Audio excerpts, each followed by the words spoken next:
While we've all heard the debate about security at the border, an 8th grader from Dallas did something very few others have. He went to see it for himself. Jason Whiteley shows us what the 13-year-old boy found and what he plans to do next. It's tonight's WFAA Original. I'm preparing a cauliflower and a potato vegetable. It began with a conversation over dinner. This is where the whole conversation started. We had CNN on there. You have to have a wall. If you want to secure the border, More serious structure.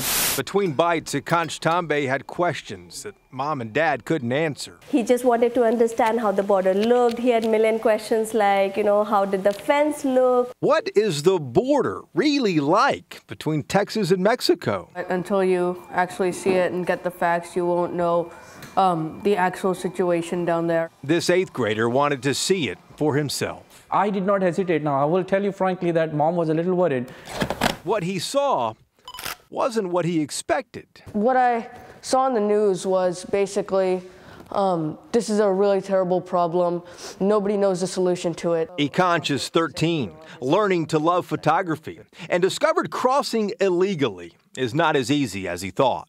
It's not very easy. They have these Border Patrol agents, they have gadgets everywhere, sensors, tripwires, everything. Brownsville to Del Rio was the first trip. After a weekend in the Rio Grande Valley, he and his dad decided to visit the border in West Texas. Just regular weekend trips, and the fence. Then New Mexico. Goes over hills. And then Arizona and California. Westmost tip. Documenting all 1,954 miles of it. Over the course of those 11 days, I have a total maybe 3,000 photos. He has realized that there is a different world than the world that he lives in. There's a different culture. People on the other side of the border work for $8 a day compared to a minimum labor of $8 an hour comparatively in the United States. This is at the JSA. After seeing the southern border, though, Akansh hit his dad with another idea. He wanted to expand this border theme and thought about going to places which he was not familiar with. And what came to mind just because Korea was in the news is to take a trip to Korea.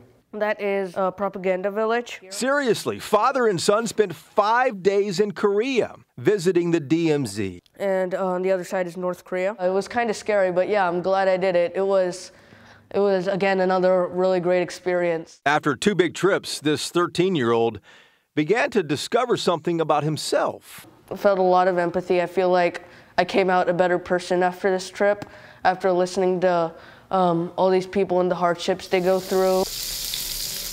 Dinner the other day led to another conversation.